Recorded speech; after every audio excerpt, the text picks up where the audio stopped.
months ago, International Joe.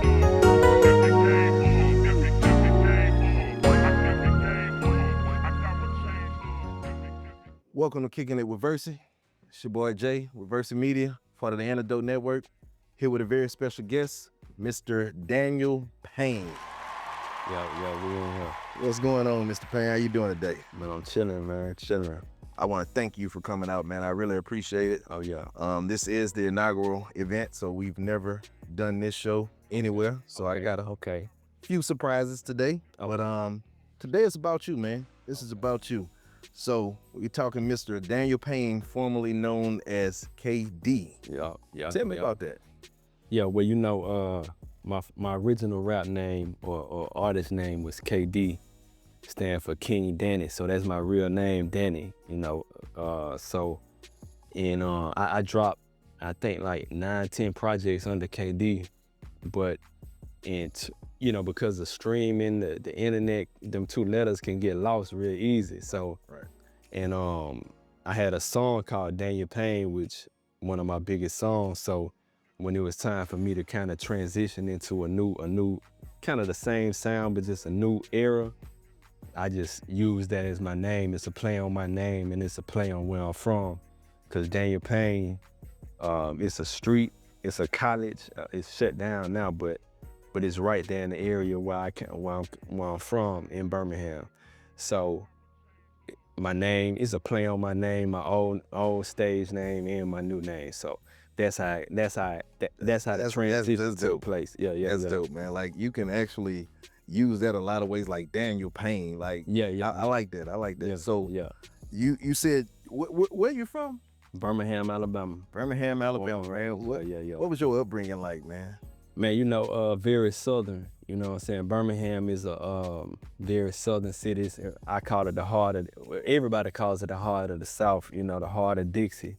So that's the original name of Alabama, is the heart of Dixie. So we right there in the middle of the South, in the middle of everything. So it's one of the blackest cities in America. So we like 70–80% black. So, you know, you gonna have that. You know, I'm from the west side of Birmingham. So, you know, you see some of everything. You know, the thing about Birmingham is that you gonna have a variety. Like I said, it's one of the blackest cities. You gonna have a variety of black people. So I know all type of black people from the hoodies to the bougies, you know what I'm saying? So I'm used to all of them. So that's kind of like what Birmingham is like. But you can say that for any southern city, you know, anywhere from New Orleans to Baton Rouge to Houston to Dallas, you gonna get that southern flavor, you know what I'm saying, Atlanta, but you gonna get a mixture of all type of black culture, you know, and that's kind of how my music is. It's all the South in there, and it's, you know, just all the shit that we do, you know what I'm saying? I really want to say, man, I like Bama, man. Like, Yeah. Y'all show up, bro, like with, when we talking swag football. Okay. No public promotion like that. This, you know, from the 90s on now. Yeah. Like when you look at Alabama State and Tuskegee, but right there in Birmingham, Magic City Classic. Yeah. Both teams can have a losing record. That stadium's still gonna be packed. Yeah, so you know what's crazy, you mentioned the sweat. You know, I played football at Alabama A&M. Okay. Yeah. I for 1 year, you know, so I played for 1 year, and then, you know, that's part of the rap story is that I was in spring practice, you know, I played linebacker. So after spring practice, for spring break, I went and met up with DJ Burn, you know. And so I met up with DJ Burn I had a song called Polo and Nikes he found on the internet, and I dropped my first mixtape, and I ain't play football after that. But yeah, Alabama is big, you know. A lot of people don't know in football. So in football, I was an all-state football player in Alabama. You mentioned football is life, you know what I'm saying? Football is life. So that's another part of growing up in Bama is that football, you know, we got a culture centered around that. So you talking about the Magic City Classic, all that shit. That's what it is. So yeah. So I'm very familiar with that. So yeah. The swag, all that, yeah. And they won the swag the year I stopped playing the dead rap. I say that because I was on the team, they won. You know what I mean? I don't think they won the SWAC championship since, but yeah. I think they got one the COVID year. Okay, okay, They okay, got okay. one. Yeah. Okay, yeah. Yeah, man. So you miss it? What? Do you miss football? A little bit, you know. I ain't played in a while, so I love the game. I'm still a big Alabama fan. You know, I watch Alabama A&M too.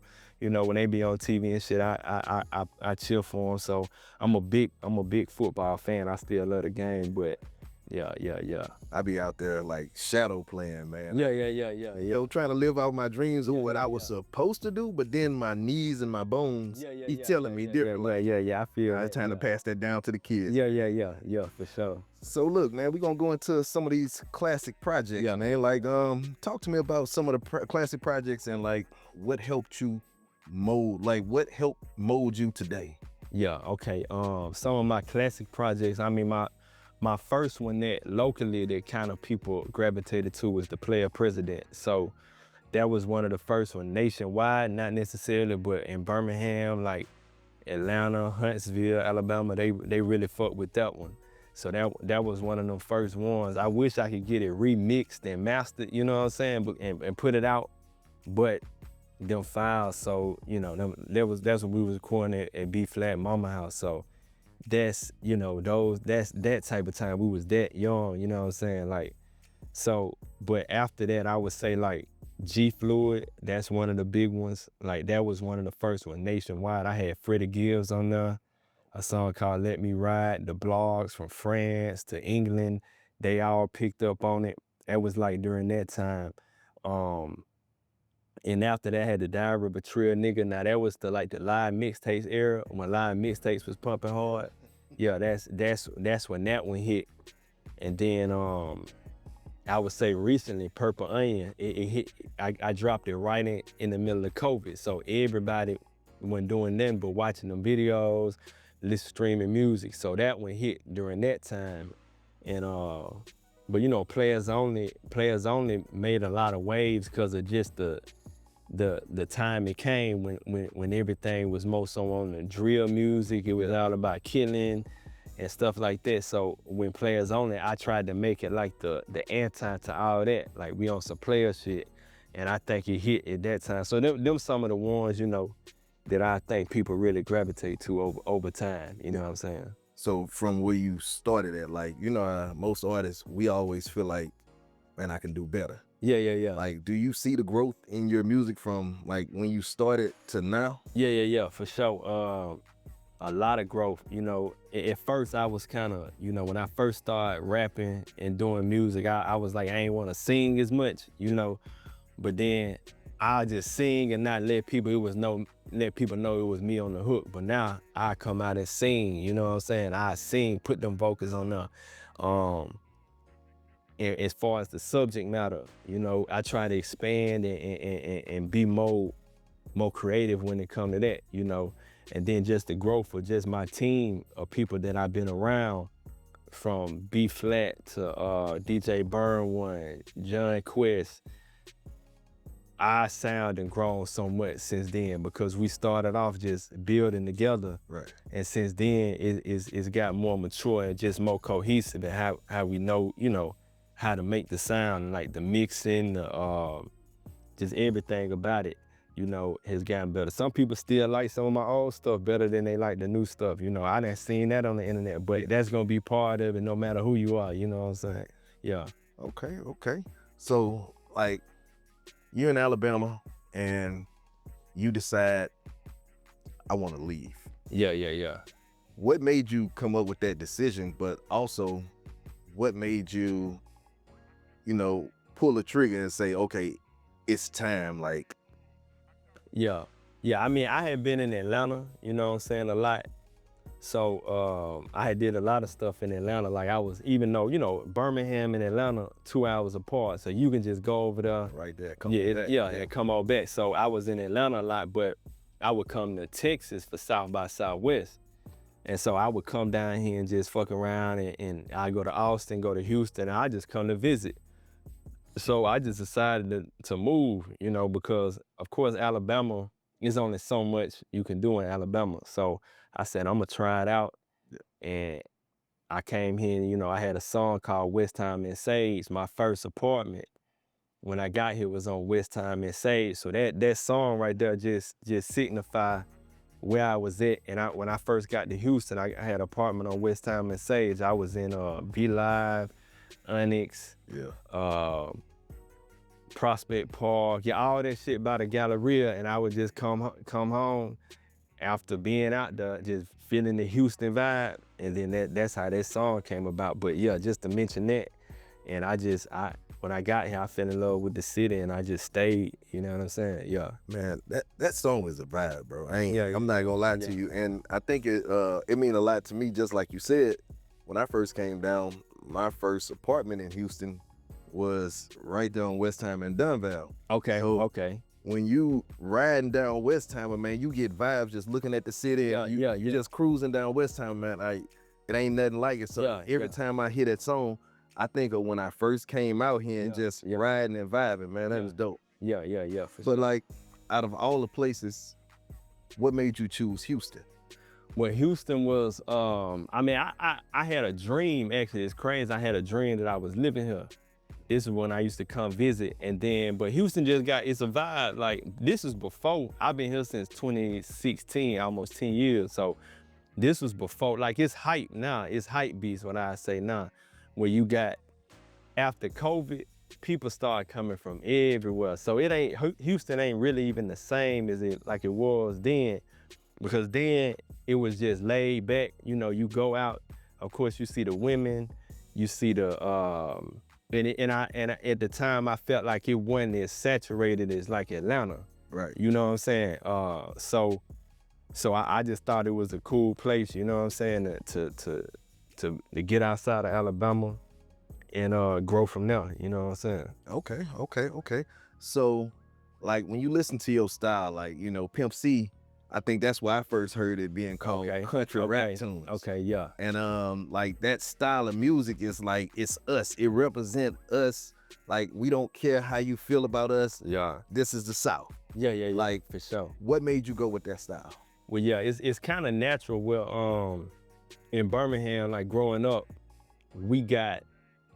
it's in the middle of the South. So we got everything from the South. So we got Texas music, Louisiana music, Atlanta music, a lot of Memphis music. We got the Florida music.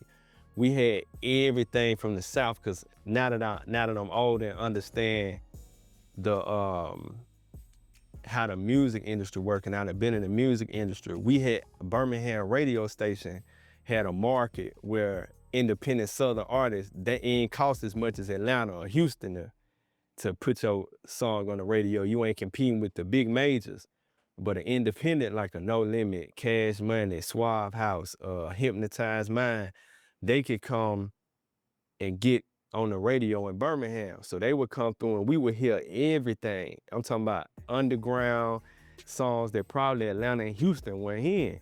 So when you hearing that, it just naturally became when I started making music, what I wanted to put in it.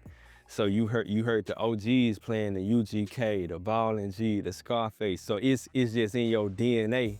Just like I was mentioning in Alabama about football, is naturally in your DNA, just that Southern music. Then you got the Southern soul music and the gospel, you know what I'm saying? So even Pimp C said, like, country rap tunes is a derivative of gospel, is a derivative of the blues, you know what I'm saying? Because, you know, you gonna hear the blues, you know, the Southern soul. In the South, Birmingham, one of the most religious city. I think Birmingham and Salt Lake City, which is the Mormons, is the most religious cities in America. So you gonna hear them organs, the live bass when you go to the church. And you know, everybody, no matter who you is, you grew up in the church in Birmingham, you know what I'm saying? Your grandmama, your mama, somebody gonna have you in there. So all that sound, the singing that I have, the melodies that I have in the music, it really comes from the church. And it comes from the hardcore down south rap combined with the church, combined with the Southern soul and the blues. That's really what country rap tunes is, and that just became my sound. And when and from Birmingham, we didn't have a sound like Houston had. The screw. When you hear a song, you kind of say, "Oh, this from Houston." You go to Louisiana, you hear the bounce. You hear you go to Baton Rouge, you can hear they got the CERN. Yeah, you know it's. You go to Memphis, they had buck music. Miami had like the bass music. Atlanta is anything from Dungeon Family to the trap. But we didn't really have none, no type of sound. So that was me just trying to create that. Birmingham kind of got a sound now with like Big Yavo and how they do it. Yeah. But before that, we ain't really have no sound like, when you hear but I was trying to create that and take the Texas, the Alabama, the Atlanta, Louisiana, the Memphis, and put that in just one and make Birmingham sound. Yeah, I could definitely hear all that in your. Yeah. For everything you just named, I hear it in the music. Yeah. And like, when you listen to music today, like you said, it was drill, kill.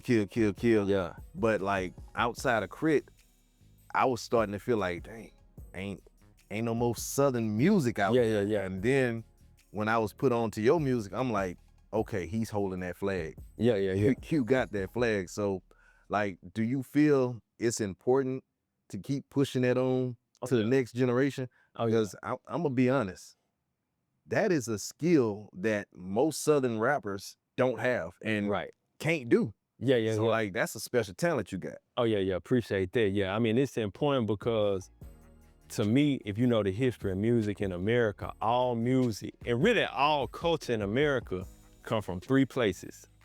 That's Alabama, Mississippi, and Louisiana. You can trace all the food back, you can trace all the music, you can trace everything to them three states. So you mentioned Big Crit, he from Mississippi, you know what I'm saying? You from Louisiana, I'm from Alabama. You can trace damn near everything back to them three places. So it really can only come from those three states, you know what I'm saying? But even Houston, a lot of people in Houston from Louisiana, they roots and stuff from Louisiana. You go to Memphis, most of them is Mississippi. Atlanta, Georgia got their own roots, but a lot of it is Alabama. The blues came from, we were talking about Alabama A&M. The father of the blues is W.C. Handy, you know what I'm saying? He was the first person to create a marching band at Alabama A&M. The first marching band was at Alabama. So the jazz, it come from Louisiana. The jazz, and the blues come from Mississippi. So all American music, from country to rock, it started off of one of them three. Country music, all of it come from, Alabama, Mississippi. You can say Tennessee too, but, down to the food, So all this is just the food, the music, so we keep them sounds alive, that's how the music stay alive, the real music, yeah. So like with some of these projects you've done and you've been around for a while. Yeah. Like who are some of the well-known Southern artists that you've worked with? Let me see, you mentioned Big Crit. Me and Big Crit go way back to like high school, days. Like I said, I've been doing this since then, you know what I'm saying? Like you said, talking about Mississippi, David Banner. I just posted a video how I rapped on a Banner beat like years ago. You got Lil Flip. Speaking of David Banner, him and Lil Flip collab. Let me see who else. It's so many. Deuce out of Memphis. Let me see. Akeem Ali from Mississippi. I'm gonna stay on Mississippi. Big Son from Mississippi. Akeem Ali, he making a lot of noise right now. Let me see who else. It's so many. I had to go. Freddie Gibbs. I mentioned Freddie Gibbs. Grammy nominated, considered one of the best lyricists out of this era. Yeah. And I didn't, rap bar for with a lot of the best ones. I know I'm forgetting a lot of people, but Yeah. I hate when I'm on the spot because I'm like, dang, I don't want to forget nobody. Yeah. Spur of the moment. Yeah. So out of everybody that's out now that's still in the game. Yeah.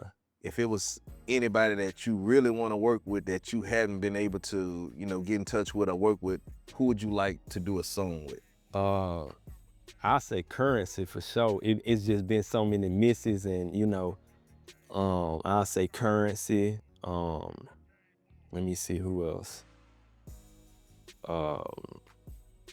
I mean, it really comes some of the old, like a Scarface or a Bun B, somebody like that. DJ Paul, Juicy J. Okay. I forgot I worked with Starlito too when we talk about Tennessee. He one of my favorite rappers. Yeah. All time, Starlito. I got some with him. Trying to think who else I would really wanna do something with. Let's see, man, it's a lot of them. You know, I'm a fan of music, so I listen to so much stuff. So it's a lot of R&B singers too. I want to work with just on some type of shit like that. But speaking of the South, you know, a lot of them, you know, Gucci, one of my favorites of all time. Yeah, just to have a song with him, you know what I'm saying? So them some of the few I say for sure. Okay. Now, just kind of like watching the game evolve. Yeah. From like where it was back in the days, you had to go, you know, door to door, car to car, handing out CDs and stuff like that. You had to really promote yourself. So now it's more based around social media. Yeah. And you know, the youngsters, they look at music different from how they hear music, different from how we hear it. Are you socially active? Oh yeah, for sure. I mean, I'm on the, you know, I used to be more on the social media than I am now. Now I just share which I should be is just share music. I don't share no lifestyle shit or nothing. I just straight share music because that's what it's there for. And social media, especially Instagram and everything, that got so crazy with if they think you promoting something, they take your reach down so bad. Yeah, you gotta pay them. And I guess once you start paying, I didn't pay for ads before and all that. They like, oh, you didn't pay for ads before. We ain't letting you get nothing for free. You know what I'm saying? So it's so crazy how I remember I used to post something and get thousands of likes, views, but now it's like they want you to pay or they want you to, you know what I mean? Unless you doing something, but if you put on there saying you trying to sell any type of product, any type of music, shut it down. They shut it down. But I feel it though, you know, they trying to get their money, they trying to stay alive, yeah. It's a gift and a curse because I feel like they're taking your core audience away from you. Yeah. And it might pop up on some random person's page. And sometimes I be sitting at home, I just see something random, man, let me check this out. Yeah. I mean, it's still a plus, but yeah, I do understand what you're saying with that. So, like, in today's era, would you be willing to work with some of this younger generation? Oh yeah, for sure. I mean, because a lot of people say hip hop ain't the same no more, it's dead, but now it's so many genres, sub-genres now. You just gotta connect with your people. I mean, there's so many artists that I be listening to, like even from where I'm from, Big Yavo, you know what I'm saying? I fuck with him. Even here in Houston, you know, I connected with EDF, you know, over, you know, he been doing it a long time too. But yeah, I know you had mentioned him earlier. I had connected with him on social media. So it's a lot of artists that, you know, and I know he worked with Quiet Money, Doc. So I fuck with him. I look at his movement here in Houston. So there's a lot of artists I would want to work with. But yeah, I love music. So I feel like I can do any style. I feel like I can do any style at any time. I just have to get in that mode and do it. You know what I'm saying? Like jump in there. Like, yeah. Man, I stopped rapping years ago, but then I get a phone call and Joe be like, hey man, drop a verse on here. Yeah. And in my head, I'm checked out. Yeah. Once you put me in that zone, animal come back out and you in there. Once you hear that first beat, okay, it just start coming on. I don't know how, but it's there. Yeah, man. So check this out. We got Alabama, and Texas, right? Yeah. What are the differences that you see in Alabama and Texas? Well, Texas, especially Houston, is a melting pot. You know, you got people from all over the world here. You got Hispanics, you got Asians from literally they just came over here. black people, white people. Then you got black people from Cali, from Chicago, from everywhere that come to Houston to live. So that's the biggest difference is that the culture is gonna be more of a melting pot. In Birmingham, in Alabama, it's just niggas and crackers. That's it. ain't nothing else. You know what I'm saying? Yeah. That's it. And that's how we grew up. You know what I'm saying? And I say that the poverty level, of course, is a little different in Alabama. You know, it's big money in Houston. You see, you know, way different. So that's the biggest difference in them two. You know what I'm saying? Is that it's money to be made. It's money to be made in Alabama too, but just the scale. The scale of it. Yeah. I tell everybody that because like a lot of people here, they be like, oh, you came from Louisiana. I know y'all poor out there. And I'm like, it's money out there. Just on a different scale. So you know, you one of 100 people trying to get a job. You just got to do something to stand out. But it can be made in them smaller towns. It can be, and it's cheaper to live too. You know what I'm saying? So that's the thing. It's cheaper to live, but it's a slower, easier. I ain't gonna say easier, but it's a slower paced life. You know what I'm saying? It's just a slower paced life. That's what I say. And you know, a lot of people from Alabama, they ain't never left. They ain't never been outside of that. So that's all they know. Whereas people in Houston, it's a lot of them like that in Houston, that's all they know. But you got people, it's a cheap flight to go anywhere. And from Birmingham, those flights gonna be a little bit more. Yeah. Cause it ain't as many flights coming in and out, but you know, it's just supply and demand for real, you know. But in Houston, you can go to LA for $200 sometime. You catch the right flight, you can go to Atlanta for I done caught Atlanta flights for under $200, you know. So it just depends on what you want to do. But you know, you got people from so many places here in Houston, so you can catch so much game, you know, and it's a little faster, you know, but it's still Southern though, but Alabama is like deep Southern, you know what I'm saying? Like it's hood too. Texas and Dallas is hood, but dang, different. Yeah, it's a different type of hood when you go to Birmingham, Mobile, New Orleans, Baton Rouge, Memphis. It's a way different type hood, you know what I'm saying? Because like I said, the poverty level gonna be a little bit more. The survival, you know what I'm saying? The mentality gonna be a little bit different. Like you said earlier, it's black and white. Yeah. Like coming up, you didn't see many Hispanics. So like when we got here, you know, all we knew was Mexican. Yeah. And they like, nah, bro, I ain't Mexican. I'm from Colombia. Yeah, so I'm like, okay, well, I come from a place where it's only black or white. Yeah. Us and them. And even if you don't have a problem with them, a lot of them still have a problem with you. Yeah. So for real. You know, that's cool, man. But let me talk about some of your influences. Like who is a big influence on you? Like what rappers or who in the game helped kind of, you know, shape who you thought you wanted to be or just push you towards doing what you're doing right now? Okay, let me see. I mean, of course, you got to go with some of the Texas artists: Face, UGK, Slim Thug, Power Wall, Chameleon now, Lil Flip. But I gotta say Zero, cause Zero, one of my top favorite artists all time. Yeah. Of course, I just saw the verses the other week. You know, Master P. Man, that was hard. That was hard. You know, Master P. That was Master P. I was telling somebody the other day.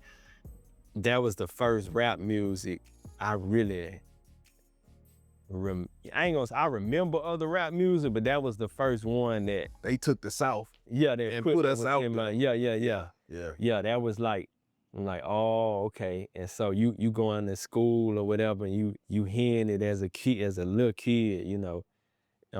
That was some of the first. I say them, Gucci is huge, Kanye, David Banner, of course 3 6 Mafia, just the whole Hypnotized Mind, 8 Ball and MJG,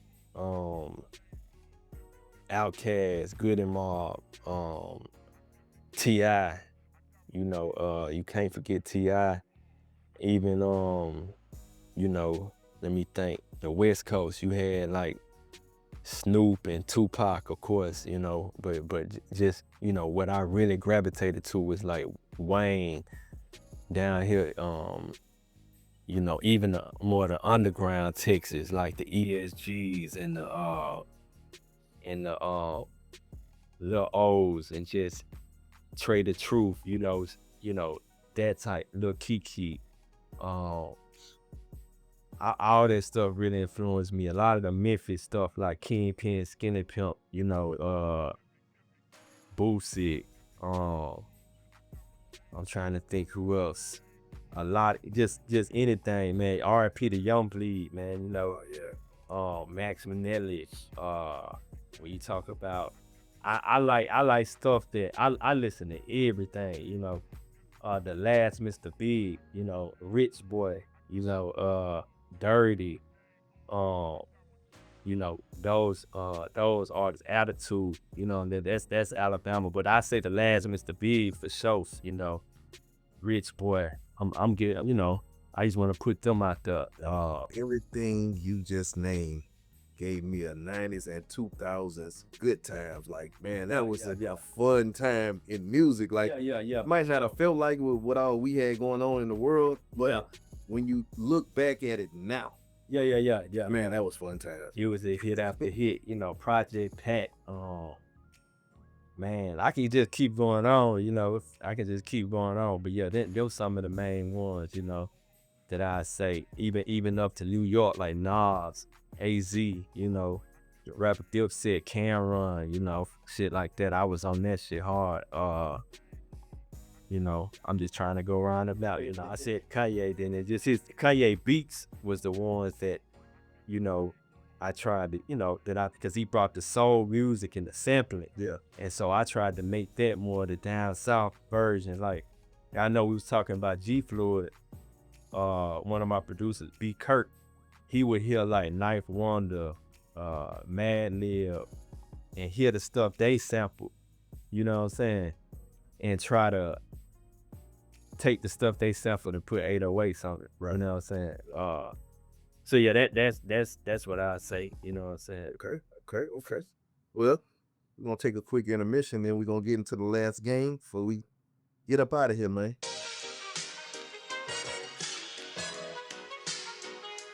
Those are burnt.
Welcome to Centurion Car Care, located at 11857 Florida Boulevard, where we do quality work at an affordable price.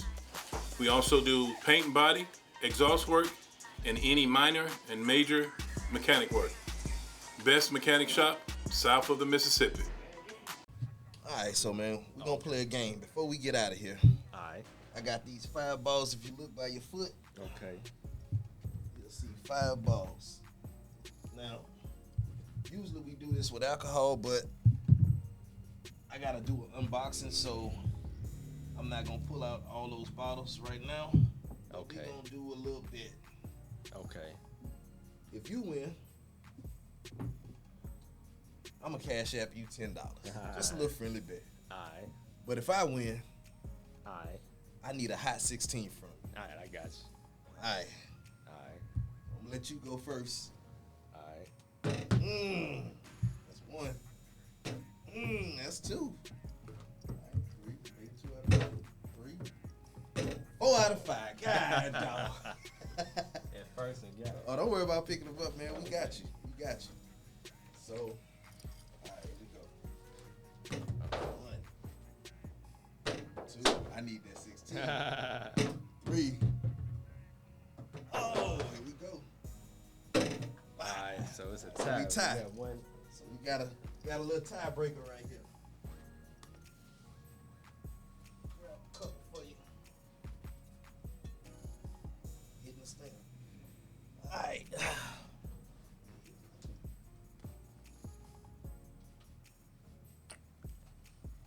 Go with the tiebreaker. All right. Need that 16, baby. Alright, I might do it anyway. You know, Yeah. Alright. There we go. Hey, There we go. Let's do it. I just need a beat then. You need a beat. All right. Let's put on a little beat for you.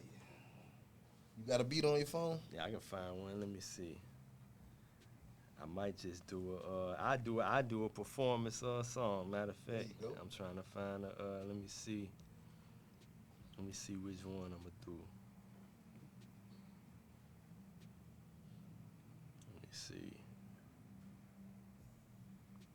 Let's see which one I do. Alright. I'm still connected to the speaker. I don't know. Let me see.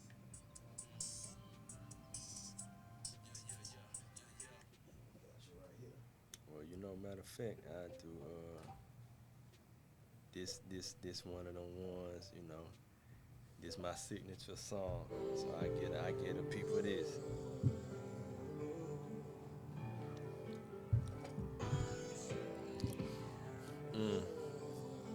Yeah. This one time, this Daniel Payne, you know what I'm saying? We in H-Town. You know what I mean? This one of them ones right here. One of my favorite songs all the time. It go like this. I smoked my first blunt off Daniel Payne at 16, the good old days. My nigga C-head rolled it tight. I wasn't no dank, man. Never did I think, man, that I grow up to be a king. Smoking on the best weed, the Cali under palm trees. With the baddest women, remember when they never checked for me. Then I wrote... They won't let up to get next to me. Out in Las Vegas, smoke big blunts with my nigga A. Passed out from the heat, I smoked. Hit them hoes still came my way. My nigga hands smoked the best weed to keep some pints of lean. Pouring in lemonade, Jolly Ranchers know we don't need. Smoking, drinking, help me through them days when I ain't had no cheese. Breaking down the QP to slang it, get you through the week. Just to eat, God forgive me, let my niggas rest in peace. The ones that never made it to the penthouse to light up with me. Do that just for everybody that who never felt pain. I done came a long way from smoking blunts off Daniel Payne. Yeah, and I just want to say, man, at the beginning of the song, I said I smoked my first blunt off Daniel Payne. My nigga C had rolled it tight. My nigga C, he R.I.P., man, he just died earlier this year. That was my nigga, though. You know what I'm saying? So we gonna send a shout out to him, man, and dedicate that right there. So, yeah, R.I.P. to all my other niggas that didn't make it to see this type of shit. So, yeah, that's what it is. Yeah, man. Yeah. So look, on that one, we're gonna take it out, man. I wanna salute you. Oh, yeah, I wanna thank you Appreciate for coming bro. out here, man, showing up for us, man. Oh, yeah, for sure. Anytime, bro. You welcome on Antidote Okay, Network, that's a man. bet. That's a bet, Versy bro. Media, I'm here. Oh, yeah. You know where I'm at. Okay, that's a bet. Yes, sir. Oh, contact information. Oh, yeah, I am Daniel Payne. That's on Instagram, Twitter, TikTok, Facebook, YouTube, all that. So wherever you at, find me on there. I am Daniel Payne. You know what I mean? DanielPayne.store. Y'all go check it out. Danny P out right now. Purple Onion out right now. Players Only out right now. All my other shit out right now. You know what I mean? And coming up, I'm working on Magic City. You know what I mean? That's gonna be another one. I don't know when it's coming, but it's in the works though. I'm steadily recording, steadily coming up with ideas, putting it together, and it's gonna be one of them ones too. So yeah, that's what it is. We out. Yes, sir.